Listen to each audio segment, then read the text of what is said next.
bana ya Kisasa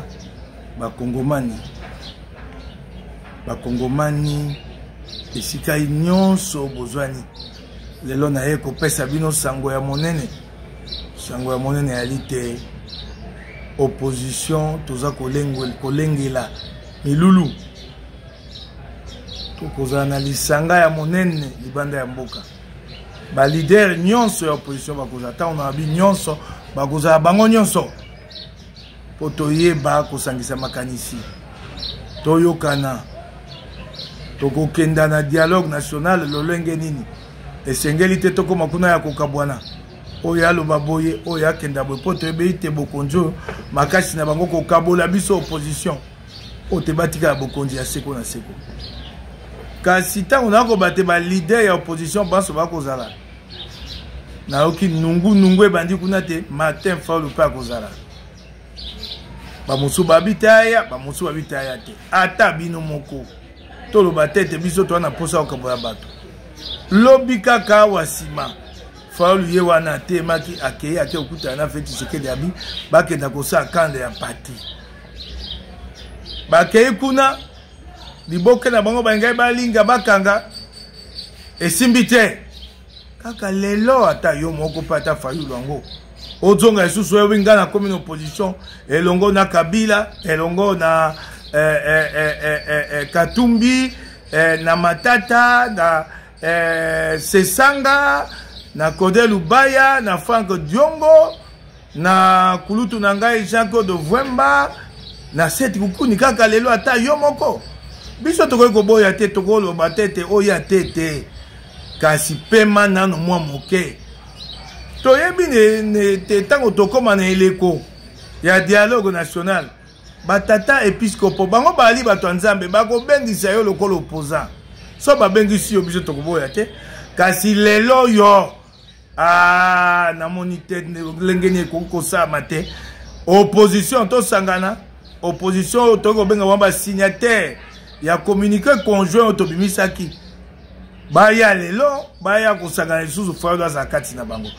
po nsima ya communiqué ya liboso ya mibale ebimaka Fayulu aboyaka yango ayebisaka divorce kote alinzaka te longola nini nzaka kuna kaka lelo ata yo moko Fayulu te bandeko ya opposition lisanga wana mayangani wana yali eloko ya malamu po tozala na bomoko kasi oyo etali Martin Fayulu azela batata episcopo missioni na mupe tango bakobenga dialogue bakobenga ye aya kuna lokola opposant biso tokoboya te po bakongomani bakoloba te biso tokabola bato kasi mpona lelo ulutu Fayulu vanda nano kuna nano tika ba oyo bakotaki zunguluke lokola yo te bakoba bakenda kokutana baye bakotia makanisi yo zela batata episcopo missioni na mupe bakoboya yo te bango mosala bango kosangisa biso pe toboyi yo te tobi te nano ebeli te eloko yango zela nano pomba mosusu oyo esi kokotisa biso nyamu oyo akobebisa biso eloko tokosala yo zela nano tika biso tosala masolo na biso na kimia zela nano koya kotungisa biso te zela nano kuna Fayulu zela nano kuna yango wana nazaki nango ya koyebisa bino lelo bana Kisasa bakongomani matondo mingi na bino. Les embouteillages des remorques sur la nationale numéro 1 rappellent la ligne de chemin de fer Kinshasa-Matadi. Son travail de réhabilitation est en cours et le tronçon Kinshasa-Kassangulu rassure. Le vice-premier ministre, ministre des Transports, était sur le terrain pour inspection.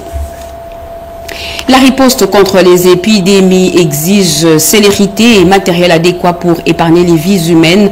Les structures de santé bénéficieront du matériel informatique car le ministre a réceptionné une bonne quantité.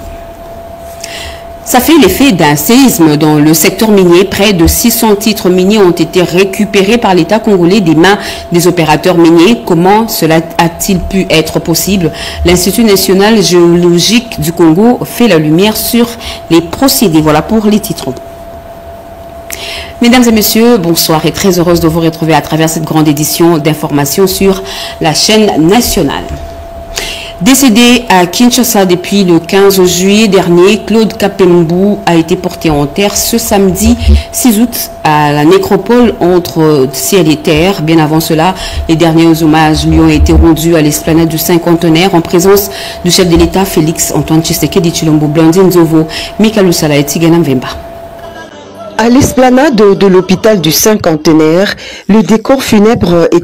Après 15 jours de deuil organisé en famille, les enfants, parents, amis et connaissances se sont réunis ici pour des obsèques dignes en vue de rendre un dernier hommage à Claude Kapembou Kanana, partisan de première heure de l'UDPS et fils de l'un des 13 parlementaires et cofondateur de ce grand parti politique du pays.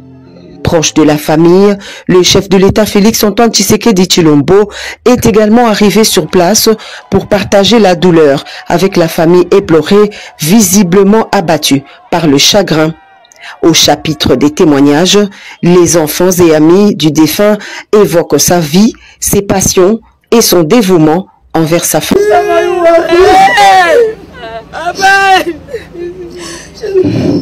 La maladie a été une preuve difficile, un combat long et usant. Mais tu as fait preuve d'un courage exemplaire, d'une force intérieure incroyable. Tu n'as jamais baissé le bras, même lorsque le jour était le plus sombre. Tu nous as appris à être forts, à être unis, à ne jamais renoncer à nos rêves. Nous avons montré l'abandon de la famille. Né le 25 mai 1959, Claude Kapembou Kanana est décédé à Kinshasa le 18 juillet 2025 de suite d'une maladie. Le défunt a servi la nation comme cadre au ministère des Affaires étrangères, mais aussi au sein de l'UDPS où il a milité pendant des années de lutte. Il laisse derrière lui une veuve éplorée, 7 enfants et plusieurs petits-enfants. Après ces moments de recueillement, de douleur, mais aussi de réaffirmation des liens familiaux, le corps du défunt a été conduit en sa dernière demeure, au nécropole entre ciel et terre, où il reposera pour l'éternité. Nous vous l'avions dit en titre, des structures de santé publique seront dotées du matériel informatique pour une lutte efficace contre les épidémies telles que Mpox. Le ministre de la Santé publique, Samuel Roger Kamba, qui a réceptionné un lot important de matériel, a également encaissé 4 millions de dollars, dont du Japon pour des interventions d'urgence. Robert Ndaye. Sa reconduction au poste du ministre de la Santé publique a suscité un vif enthousiasme chez les partenaires, mais aussi au sein du personnel de santé. Tous ont exprimé leur satisfaction quant à la continuité de la politique de santé mise en place par Dr Samuel Roger Kamba. Une reconduction qui ravive l'espoir parmi les professionnels de santé et de toutes les structures engagées dans la couverture santé universelle. Ce vendredi 8 août 2025, le ministre de la Santé publique, Dr Samuel Roger Kamba, s'est mis au travail. Il a réceptionné dans le cadre de renforcement de la résilience du système de santé le matériel informatique et équipement, une dotation qui joue un rôle fondamental dans la surveillance, la recherche et la formation. Ça montre l'importance pour nous d'avoir l'Afrique d'ici avec nous, aux côtés de notre vision, celle du chef de l'État, Félix Antoine Tshilombo, sur le renforcement de notre système de santé. Ces ordinateurs et serveurs serviront d'améliorer la gestion des données et la communication interne. Des logiciels spécialisés sont aussi donnés pour faciliter l'analyse des données épidémiologiques et la gestion des ressources. Bien avant, le patron de la santé publique, Dr Samuel Roger Kamba, a présidé la cérémonie de la signature du projet de réponse d'urgence à l'épidémie de la Mpox, financé par le Japon. Le Japon vient de faire encore un geste de plus de 4 200 000 dollars américains pour pouvoir effectivement assurer la distribution de ces vaccins, la prise en charge des malades, la nutrition des patients. Et donc en fait c'est dans le cadre de la coopération bilatérale entre la RDC et le Japon. Avec un soutien continu et une vision claire, le secteur de la santé en République démocratique du Congo connaîtra une évolution significative sous la direction du ministre de la Santé publique, Dr Samuel Roger Kamba. La transformation numérique du système de santé dans le cadre de la couverture santé universelle est déjà effective dans plusieurs provinces de notre pays. Au cours d'une matinée scientifique du corps de l'élite scientifique de l'UDPS, le directeur général de l'Agence nationale de la clinique de l'ingénierie a annoncé le lancement de la carte nationale d'assurance maladie. Alain Bikaï. La couverture santé universelle figure parmi les programmes phares du chef de l'État Félix Antoine Tshisekedi Tshilombo en faveur de la population congolaise. La réussite de ce vaste chantier social exige la mobilisation de l'intelligentsia nationale. C'est dans cette perspective que le corps de l'élite scientifique de l'UDPS a organisé une matinée scientifique dédiée à la digitalisation du système de santé et à l'inclusion financière. Au cours de son intervention, Jean-Thierry Tibouaboua Kalombo, directeur général de l'Agence nationale de l'ingénierie clinique et numérique de la santé, a mis l'accent sur plusieurs innovations technologiques, notamment la numérisation des dossiers médicaux, la mise en place d'une carte d'assurance maladie qui sera lancée incessamment par les chefs de l'État. Ces avancées permettront de lutter contre la fraude, de faciliter l'accès aux soins de qualité à moindre coût et de réduire les risques d'erreurs médicales, surtout en situation d'urgence. Il faut retenir que c'est le pilier dorsal de la couverture santé universelle, mais aussi que la carte nationale d'assurance maladie en tant que carte biométrique, carte de santé et carte de paiement facilite l'inclusion financière. Grâce à la couverture santé universelle, déjà 914 établissements de soins de santé de notre pays ont été équipés en termes d'informatisation. Dans 100 établissements de soins de santé, nous sommes en train d'implémenter le système d'information hospitalière qui va bien sûr faciliter ce qu'on appelle le dossier médical informatisé. Jean-Thierry Tibouaboua a par ailleurs rappelé que la République démocratique du Congo avait déjà expérimenté sous le régime du maréchal Mobutu une forme de couverture santé universelle connue sous le nom d'ayant droit. Et ce communiqué, le corps de santé militaire des forces armées de la République démocratique du Congo procède au recrutement des professionnels de santé de toutes les catégories désireux de servir la nation sous le drapeau. Les conditions d'admission à l'inscription sont les suivantes: être de nationalité congolaise, présenter l'original de la carte d'électeur célibataire et fournir une attestation de célibat de l'état civil, inscription sur présentation du titre académique, dossier complet, être âgé au maximum de 32 ans pour les médecins, généralistes, dentistes et pharmaciens, 28 ans pour licenciés en psychologie, sciences infirmières, kinésithérapie, laboratoire, imagerie médicale, médecine physique et réadaptation, anesthésie et réanimation, etc. 25 ans pour les gradués en sciences de santé. Tout ce que la chose intéresse sont priés de se présenter auprès de l'état-major du corps de santé militaire des forces armées de la République démocratique du Congo, situé sur avenue Sergent Moquet, camp lieutenant colonel Kokolo, en face de l'Institut professionnel de la Gombe IPG, sur Prince de Liège, référence Saut-de-Mouton à Sanef pour ceux de Kinshasa et auprès des unités corps de santé militaire se trouvant dans leur province respective pour ceux de l'intérieur, tous les jours ouvrables de 9h à 15h. Fait à Kinshasa, le 6 août 2025, le commandant du corps de santé militaire, Dr Singa Bungela Jean-Claude, général-major. Et si vous habitez la commune de Bumbu, au croisement des avenues Loya et Birmanie, vous avez sûrement constaté l'exécution des grands travaux de réhabilitation et de remplacement des grandes conduites d'eau potable par la régie des OSA avec l'entreprise chinoise Vitech.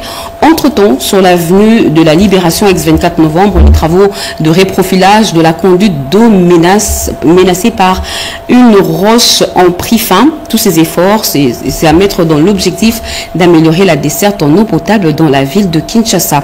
Serge Merlet Matanou y emmène. Après l'isolement de la zone, les équipes techniques de la régie des USA ont démarré les travaux proprement dits de reprofilage de la conduite DN500, là où la fuite d'eau a été observée et détectée. Nous devons faire le profilage de la conduite. C'est une conduite de 500. Alors pour faire ce travail, il fallait que nous voyions comment aller un peu en profondeur pour permettre à ce que les engins compacteurs puissent bien faire le travail. La trajectoire, la conduite DN 500 a été d'ailleurs modifiée en raison de la formation d'une couche de roches dans la même zone. On fait pratiquement un petit dévoiement pour pouvoir avoir l'angle exact de manière à ce que la conduite soit bien placée et bien assise. Un peu plus loin de là, au croisement des avenues Loya et Birmanie à Bumbu, les travaux de remplacement, la conduite DN 900 ont déjà démarré avec l'entreprise chinoise Witech. Pour que les travaux ne puissent pas beaucoup traîner, nous sommes en train de mobiliser pratiquement les gens pour qu'ils travaillent nuit et jour, pour que d'ici mardi, comme c'est un coin qui est mal desservi, ils ont de l'eau chaque mercredi et chaque dimanche. Donc le dimanche prochain, ces quartiers n'aura pas de l'eau. En attendant la fin de tous ces travaux et d'autres annoncés dans différents endroits et coins, la ville, le directeur général adjoint, la régie des OSA, Jean Bosco Mwaka Indele, a appelé la population à faire preuve de patience. Alors nous présentons déjà nos esquisses parce que ce que nous sommes en train de faire, c'est pour leur bien. Et cette question, comment sont gérées les ressources humaines de l'État? Les élus de Sud-Ubangui ont voulu en savoir un peu plus. Ils ont été reçus par le vice-premier ministre, ministre de la fonction publique, Jean-Pierre Liao, Nadine Kilocho, Cédric Elina et Moké Maluma. Lancé dans une démarche républicaine de rendre compte aux élus du peuple, conscient de la nécessité de la redevabilité, le vice-premier ministre, ministre en charge de la fonction publique Jean-Pierre Liao, a poursuivi les échanges avec les députés nationaux, membres du caucus du Sud-Ubangui. Au cours de cette réunion, les élus du peuple ont été édifiés sur les actions menées pour une gestion rationnelle des ressources humaines de l'État dans le cadre de la réforme de l'administration publique, notamment en rapport avec la maîtrise des effectifs et de la masse salariale, la dématérialisation des démarches administratives, la mécanisation, la mise en œuvre du nouveau système de sécurité sociale, le rajeunissement qualitatif et compétitif. La liste n'est pas exhaustive. On a retenu beaucoup de choses, notamment la facilité par laquelle quelqu'un peut accéder sur ces bases de données à partir de là où il est. Aussi, la rapidité du point de vue paiement ou vérification de l'identification. Les élus du peuple, membres du caucus du Sud-Ubangui, ont salué les avancées réalisées et promis d'accompagner la réforme implantée pour le redressement et la modernisation de l'administration publique congolaise. Aujourd'hui, après avoir suivi, avec attention, soutenu bien sûr, nous avons compris qu'il y a un sérieux travail qui se fait. Nous allons d'ailleurs rassurer nos électeurs que ceux qui jusque-là ne sont pas encore pris en charge par l'État congolais, très prochainement ils seront très bien pris en charge par l'État congolais. Portant à cœur les problèmes administratifs rencontrés dans leur circonscription électorale, les députés nationaux du caucus du Sud-Ubangui ont exposé les différents problèmes auprès du vice-premier ministre Jean-Pierre Liao, qui a pris ses désidérata à bras-le-corps pour des solutions durables. Et nous vous l'avions dit à l'entame de ce journal, le trafic ferroviaire entre la gare centrale Kinshasa-Est et Kasongoulou peut reprendre en sécurité. Les réhabilitations réalisées sur ce tronçon de chemin de fer sont rassurantes. Le vice-premier ministre, ministre de Transport et Voies de Communication et Désenclavement, Jean-Pierre Bemba Gombo, a inspecté le trajet. Oscar Mbalkaïch, commentaire. Cette descente sur le terrain avait pour objectif d'évaluer la qualité des travaux exécutés, de tester les bons fonctionnements des locomotives et de s'assurer du respect des normes de sécurité avant la reprise officielle du trafic prévue d'ici 2 mois. Cette ligne est considérée comme un axe stratégique pour la mobilité des personnes et les transports de marchandises entre Kinshasa et le Congo central. Accompagné de plusieurs hauts responsables de l'ONATRA, dont le président du conseil d'administration Mathieu Mananga Ngoma, le directeur général Martin Lukusa et le directeur général adjoint Gabel Lulendou, le vice-premier ministre de Transport et Voies de Communication Jean-Pierre Bemba Gombo a salué les efforts déployés par l'ONATRA pour redonner vie à ces tronçons ferroviaires importants. Il a également rappelé l'importance d'une relance progressive du transport ferroviaire prévu par tronçon jusqu'à Matadi, chef-lieu du Congo central. La réhabilitation de la ligne ferroviaire Kinshasa-Matadi vise à favoriser le désenclavement progressif des territoires, à renforcer la cohésion entre les provinces et à soutenir le développement économique. L'évaluation du guichet unique des déclarations des impôts, des cotisations sociales et des contributions patronales sur les rémunérations des travailleurs nationaux et étrangers s'imposait. L'atelier organisé pour la circonstance a clos ses travaux sur des recommandations pertinentes. Regardez. Pendant 3 jours, les participants ont travaillé d'arrache-pied autour du thème de cette deuxième session, guichet unique des déclarations 10 ans après, bilan et perspective. Le directeur général de l'Institut national de préparation professionnelle a insisté sur certains faits en rapport avec cette deuxième session. L'élaboration des instruments juridiques qui régissent le rapport de collaboration entre les partenaires sans laquelle les objectifs assignés au guichet unique par la réforme ne seront pas atteints. La collaboration entre les mandataires par des réunions régulières afin de créer une synergie qui donnera de l'impulsion aux activités du guichet unique. Il a par ailleurs souhaité la conjugaison des efforts en vue de l'extension imminente du guichet unique en province. Pour sa part, le directeur général des impôts, Barnabé Mwakadi Mwamba, s'est dit satisfait de la tenue de ces assises. Je suis persuadé que les échanges ont permis de dégager des pistes de solutions devant permettre d'améliorer le fonctionnement des guichets uniques pour plus d'efficacité et d'efficience et par ricochet garantir les rendements de cette réforme. Pour Barnabé Mwakadi, les conclusions issues des travaux seront transmises aux responsables de la CNCS, de l'INPP et de la DGI, avant de déclarer close la deuxième session d'évaluation du guichet unique des déclarations des impôts, cotisations sociales et contributions patronales sur les rémunérations des travailleurs. Depuis le début de cette année en cours, les nouvelles normes mondiales d'audit interne ont été publiées par l'IA dans le domaine de l'économie et sont entrées en vigueur. Officiellement, il est donc nécessaire de mettre en place un programme de contrôle de qualité au sein du département d'audit interne, la sensibilisation des auteurs et des mises. Gaëtan Magalano nous en parle.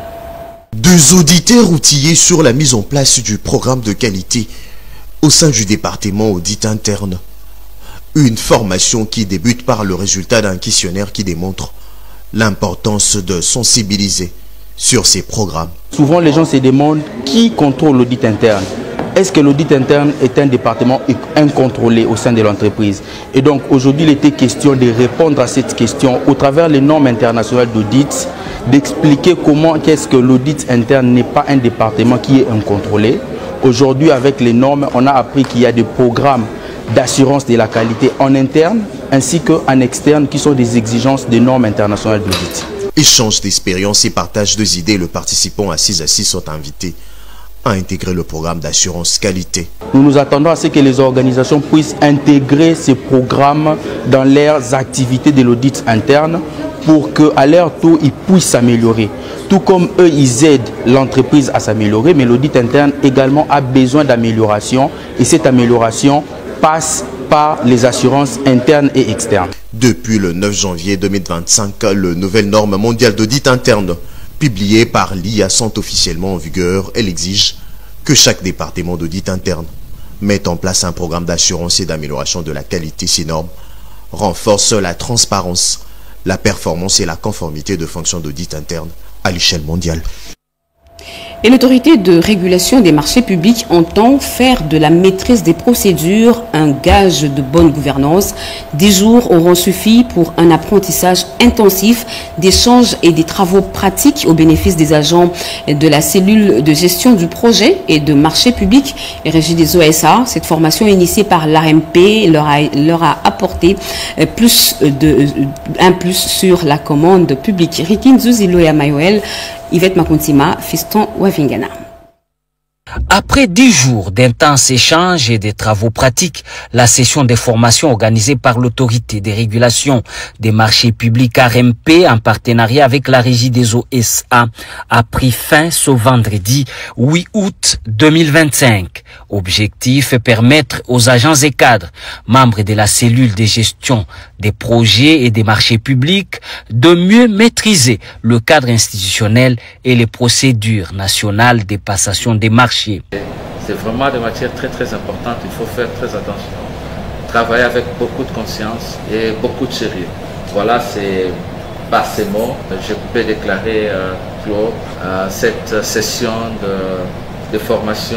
Du 28 juillet au 8 août, les experts de la direction de la formation et des appuis techniques de l'ARMP ont dispensé un programme complet axé sur les outils techniques de gestion, le rôle des organes compétents et la bonne conduite des opérations. Nous avons remercié l'ARMP d'avoir disponibilisé pour nos cadres de la Régie des eaux les experts en procédure de passation des marchés publics. La cérémonie de clôture, présidée par les directeurs généraux adjoints de l'ARMP de la Régie des eaux SA, a été marquée par la remise de brevets aux participants.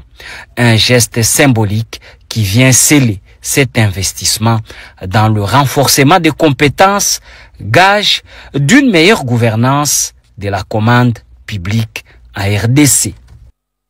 Et au-delà des zones urbaines, l'exécutif provincial du Congo central s'emploie à développer un réseau des routes de desserte agricole. Le gouverneur de province a réceptionné les engins pour réhabiliter ces routes d'intérêt commun jusqu'à la limite de Kinshasa. Images et commentaires. Dieu nous a donné la terre, il a dit soumettez la terre, dominez la terre. Il ne faut pas que la terre nous domine, c'est nous qui devons dominer les événements de la terre.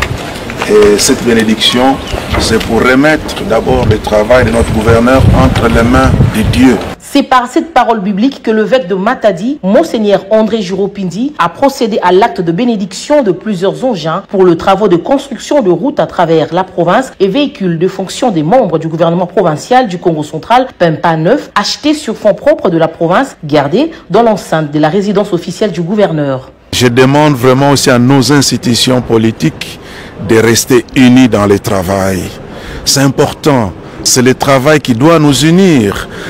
Parfois, les querelles de gauche et de droite, pour des positionnements, ça ne sert à rien. Là, ce que j'ai vu, ce que j'ai béni comme engin, les projets que le gouverneur a pour la province, c'est quelque chose de merveilleux. Accompagné de son secrétaire chancelier du diocèse de Matadi, Monseigneur André Juropindi a auparavant présenté ses civilités au gouverneur Grace Bilolo, avec qui il a échangé sur plusieurs sujets, notamment la mort inopinée du commissaire divisionnaire adjoint de la police nationale du Congo central, Yahweh Soumonda, mais aussi la situation liée aux infrastructures routières de la province.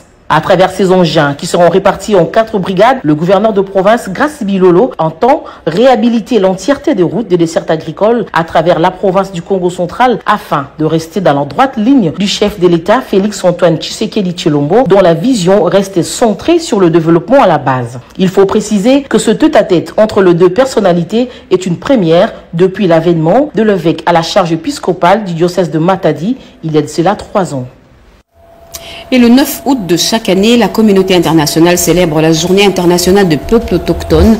En République démocratique du Congo, plusieurs villages des peuples autochtones ont organisé des manifestations axées sur le thème de la journée, reconnaître et protéger les droits des peuples autochtones. Chez Mendondo et René Ngwango.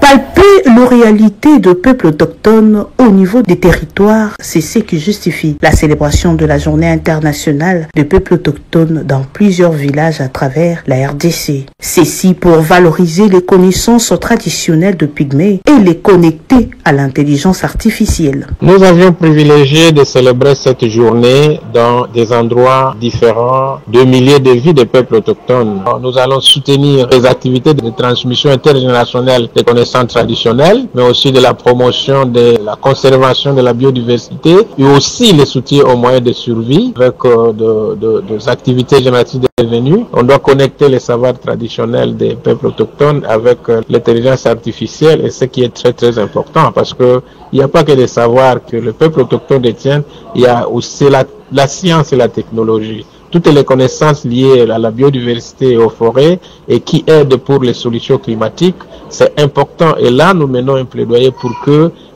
ces valeurs traditionnelles ne soient pas considérées comme ces valeurs qui sont rudimentaires, mais ce sont des valeurs qui contribuent également au développement, notamment qui par développement, par tout ce qui est des ressources naturelles, tout ce qui est de la conservation, de la biodiversité, des forêts, aussi qui constituent actuellement des facteurs pour les solutions contre les changements climatiques. Mokoto, Mbandaka, Kiri, Inongo, Pinzwa, Mwika, Lomela, Nyonzo et Kalehe sont des villages choisis pour la célébration de la Journée internationale des peuples autochtones 2025. Et mettre en valeur plus de 80 millions d'hectares de terres arables, l'association des enfants des militaires et policiers a mis en valeur plus de 10 hectares du village Inkene dans le plateau des Bateke. C'est vrai qu'Anina et Narcisse Makani.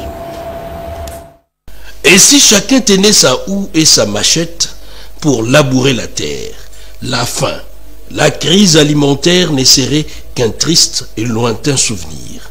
L'agriculture joue un rôle crucial à la fois pour la sécurité alimentaire et le développement économique, en particulier dans le pays en développement. Elle est essentielle pour nourrir la population, créer des emplois et générer des revenus. Après Bukangalonzo, où elle a mis en valeur une partie de cet espace agricole abandonné, Saïdi Moyouma Francine lance sur le marché des consommations le maïs, le peuple d'abord. Fruit d'un dur labeur, traduit par ce travail ininterrompu de machines agricoles sur cette surface cultivable de 10 hectares, sur un espace de 20 hectares, en plein village d'Inkene. Nous sommes dans le plateau de Bateke, à quelques encablures de Kinshasa. Cette initiative portée par l'association de l'Union des enfants des militaires et des policiers, qui a entre autres comme objectif la promotion de l'agriculture, est un levier essentiel dans la quête vers la sécurité alimentaire en faisant reculer les murs de la faim. Ce projet vient en fait traduire en actes les concepts clés de la vision du chef de l'État Félix-Antoine Tshisekedi, la revanche du sol sur le sous-sol. Son initiatrice, Saïdi Moyouma Francine, toujours en première ligne pour faire sienne la philosophie du chef de l'État Félix-Antoine Tshisekedi, qui met en relief le concept le peuple d'abord. Judith Souminois reconduite au poste du chef du gouvernement, un motif de fierté pour les différentes coordinations provinciales de la dynamique. Judith Lucas Souminois, implantée dans tout le pays, ces structures à travers ses membres remercient le président de la République pour sa confiance renouvelée à l'endroit de la chef de l'exécutif national. Regardez.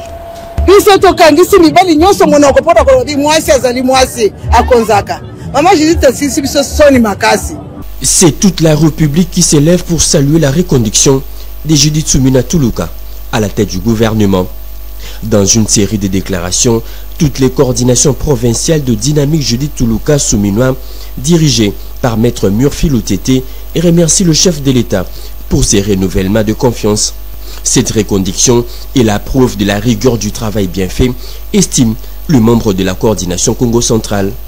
Ces renouvellements de confiance témoignent de la reconnaissance de son leadership et de sa vision pour la RDC stable et tournée vers le développement durable. Pour le membre de la province du Sud Kivu, le maintien de Judith Souminois à la tête du gouvernement démontre la compétence de la femme dans la gestion de la chose publique. Nous remercions sincèrement son Excellence, Monsieur le Président de la République démocratique du Congo, pour ce choix judiciaire qui honore la compétence de l'engagement des femmes dans le gouvernement national. Actrice majeure de plusieurs réformes déjà entreprises pour le développement du pays, Judith Souminois a fait montre de sa capacité à diriger le gouvernement selon la vision du chef de l'État, estime la province du Kasaï. Premier ministre, Madame Judith Tuluka Souminois, femme de valeur qui a su montrer ses capacités managériales, qui a conduit à la signature de plusieurs accords. Cette reconduction est une source de motivation face à l'immense défi qui se présente au pays, on dit le membre de la ville de Kinshasa. Cette reconduction constitue à la fois une reconnaissance éclatante du travail accompli et un encouragement à poursuivre la mise en œuvre de la vision présidentielle par le progrès, la stabilité et le bien-être de notre nation. Pour le membre de cette dynamique de la province de la Chopo, cette confiance renouvelée envers Judith Souminois témoigne l'engagement ferme du chef de l'État d'avoir un Congo fort et stable. Nous remercions sincèrement son Excellence, Monsieur le Président de la République, pour ses choix judicieux et courageux qui honore la compétence et l'engagement des femmes dans la gouvernance nationale. Deuxième recensement général de la population, l'heure est à la mise sur pied d'une cartographie. Les experts de l'ONIP sont sur le terrain. Regardez. Deuxième recensement général de la population et de l'habitat. Les experts du ministère du Plan sont sur le terrain pour la collecte de données et la mise sur pied d'une cartographie pilote. Les habitants de Bulungu dans la province de Kwilu, du territoire de Chikapa dans la province du Kasaï et de la commune de Kinshasa sont concernés par cette opération. Le dernier recensement effectué en République démocratique du Congo remonte d'il y a 44 ans, soit en 1984. Faute d'avoir des statistiques fiables sur la densité démographique de la population, la planification de projets en paye le frais en République démocratique du Congo. Nous sommes venus pour sensibiliser la population de Bulungu à accueillir cette activité et à s'approprier de cette activité. Et je voudrais demander aussi à la population de Bulungu d'ouvrir les portes aux experts pour qu'ils puissent collecter les données du deuxième recensement de la population et de l'habitat.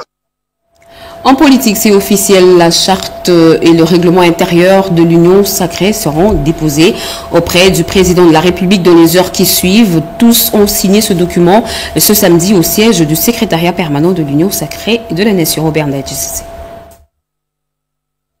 Les membres de la commission spéciale instituée par le président de la République, Félix-Antoine Tshisekedi Tshilombo, haute autorité politique de l'Union sacrée de la Nation, ont, après toilettage du règlement intérieur, signé ces documents essentiels pour la structuration et le fonctionnement de l'Union sacrée de la Nation. La signature de ces règlements intérieurs ouvre la voie vers la consolidation de la plateforme présidentielle qui aspire à unir les forces politiques autour de l'objectif commun tel que prôné par le président de la République, Félix-Antoine Tshisekedi Tshilombo, haute autorité politique de l'Union sacrée de la Nation. Le secrétaire général de l'UDPS, Augustin Kabouya, a délégué l'ancien ministre de l'Intérieur, Daniel Asselo, pour signer ce règlement intérieur. Et la gouverneure du Lualaba, Fifi Masuka, membre du Présidium, a délégué l'honorable Pascal Bitika, questeur adjoint du Sénat, pour apposer sa signature sur ce règlement. Les travaux sont déroulés dans un esprit de convivialité, avec cette volonté qui nous a animés tous de pouvoir doter notre plateforme de textes qui les régissent et qui l'organisent. Le chef de l'État, qui est notre haute autorité, a demandé à ce que nous puissions encore nous réunir ce week-end. Donc il fallait travailler d'arrache-pied pour finaliser ces deux textes. Et c'est ce qui a été fait. C'était pas facile au départ, mais nous avons travaillé et nous avons atterri. Nous avons fait des textes qui vont régir maintenant notre structure. La charte de l'Union sacrée de la Nation et le règlement intérieur seront officiellement déposés auprès de la haute autorité politique de l'Union sacrée de la Nation dans les heures qui viennent. Ce moment historique pave la voie pour une collaboration efficace et durable en faveur d'un avenir meilleur pour la plateforme présidentielle. Et le gouvernement congolais vient de récupérer près de 600 titres miniers des mains des opérateurs miniers dans une vaste opération d'assainissement du fichier cadastral. Cette décision, qui fait déjà polémique, a été expliquée aux concernés par le directeur général de l'Institut national géologique au Congo au cours d'un atelier organisé à Kinshasa. Et Johnny Chabani pour les explications. Le retrait des 600 titres miniers des opérateurs miniers par les cadastres miniers dans le cadre de l'assainissement du fichier cadastral est à la base des polémiques pour clarifier cette situation qui s'inscrit dans le cadre de la mise en œuvre du code minier. Le directeur général du service géologique national du Congo, Raoul Wazenga, lève les voiles sur les aspects techniques du secteur minier. Le président de la République, quand il dit de ne pas brader dans le minerai, il y a cet effort-là qui est en train d'être fait au niveau du gouvernement pour pouvoir investir dans la recherche géologique, pour l'amélioration de la connaissance géologique. Et concernant l'exploitation artisanale, le service géologique et le CMAP collaborent aussi dans la viabilisation des zones d'exploitation artisanale. Vous pouvez aller solliciter une zone, mais si au préalable, vous ne connaissez pas ce que renferme cette zone, même si vous dépensez des millions au niveau du cadastre minier, ça sera une peine perdue. Il faudrait qu'il y ait une exploitation, une recherche pour pouvoir vous amener à aller à une exploitation. On a parlé de l'intelligence artificielle. Nous, en tant que géologues, nous savons très bien que nous pouvons bien utiliser l'avancée de la technologie pour pouvoir mener nos recherches, mais cela n'exclut pas de faire de la recherche au sol. Et dans le Haut-Katanga, le gouverneur intérimaire Martin Kazembe a procédé ce samedi 9 août au lancement de la délivrance des permis de conduire biométriques. Des précisions dans ce reportage de Placide Kabasso. La délivrance des permis de conduire biométriques et sécurisés est désormais une réalité dans le Haut-Katanga. 8 ans après sa suspension, c'est donc une grande première pour les chauffeurs et autres automobilistes de Lubumbashi et de toute la province du Haut-Katanga. C'est dans l'enceinte de la division provinciale de transport que s'est déroulée la cérémonie de lancement qui a été présidée ce samedi 9 août 2025 par le gouverneur de province intérimaire du Haut-Katanga, Martin Kazembe Choula, qui avait à ses côtés le ministre provincial des Transports, Lorraine Lusamba Kazadi, et de nombreux autres invités, le chef de division de transport, les directeurs généraux de la DGRAD et les directeurs de cabinet adjoints du ministre de Transport ont tous salué l'inauguration de ce centre de délivrance des permis de conduire dans le Haut-Katanga après Kinshasa et le Congo central grâce à la vision du chef de l'État Félix-Antoine Tshisekedi Tshilombo qui a mis fin au désordre dans ces secteurs. Pour la ministre provinciale de Transport Lorraine Lusamba Kazadi qui a aussi travaillé d'arrache-pied pour l'aboutissement de ce projet, ce permis biométrique est une fierté et un symbole qu'on doit obtenir après une évaluation. Et là, au nom du gouverneur intérimaire, lancer l'opération de délivrance des permis de conduire. Enfin, le gouverneur de province intérimaire, Martin Kazembe Choula, qui a coupé le ruban symbolique avant d'entamer la procédure d'obtention de son permis de conduire, il a été tour à tour dans les bureaux d'obtention de formulaires, de consultation, de taxation, de la DGRAD, d'examen où il y a 2 simulateurs et de capture. Le gouverneur ad intérim du Haut-Katanga a reçu son permis de conduire utilisable en République démocratique du Congo et à l'étranger, ce qui est une grande première en RDC. Et plus de 80% des jeunes délinquants agissent sous les effets de la drogue, des vols à l'arraché, des batailles rongées, la population clouée dans des maisons, la peur au ventre. Ce sont là les résultats d'une addiction à ces substances. Après sa brillante réussite en master à la prestigieuse Université catholique du Congo, l'honorable Jean-Marie Lukulassi passe de la parole à l'action. Il propose la construction d'un centre moderne de désintoxication, facteur clé des réussites de lutte contre le phénomène Clouna. Vous suivrez justement à la fin de ce journal une page magazine. La régie des OSA, direction régionale de Kinshasa-Ouest, informe ses abonnés de la partie centre et ouest de la ville-province de Kinshasa que son usine de traitement d'eau potable de l'ozone, module 1 et 2, sera en arrêt ce dimanche 10 août 2025 suite aux travaux d'installation d'un nouveau transformateur de 700 kVA au niveau de captage de Kinsuka. Par conséquent, une interruption sera observée dans la fourniture d'eau potable dans les quartiers et communes suivants: Montfleury, Ma Campagne, Joli Parc, Ozone, Météo Delvaux, Djelo Binza, Upen, Sangamamba, Ngomba Kikusa, Télécom, Mimosa et Konchachi, Kintambo, Bandal, Ngiringiri et Bumbu. La régie des OSA prie les abonnés concernés de bien vouloir l'excuser pour ce désagrément. Elle les invite à se constituer des réserves d'eau et les rassure du rétablissement de la desserte dès la fin des travaux faits à Kinshasa le 9 août 2025. Le directeur régional Kinshasa-Ouest, l'ingénieur Raymond Matundumpaka. Fin de ce journal, mesdames et messieurs. Merci de l'avoir suivi. Merci à vous qui nous suivez à Kasangulu, dans la province de Congo central et partout ailleurs sur satellite. Ce journal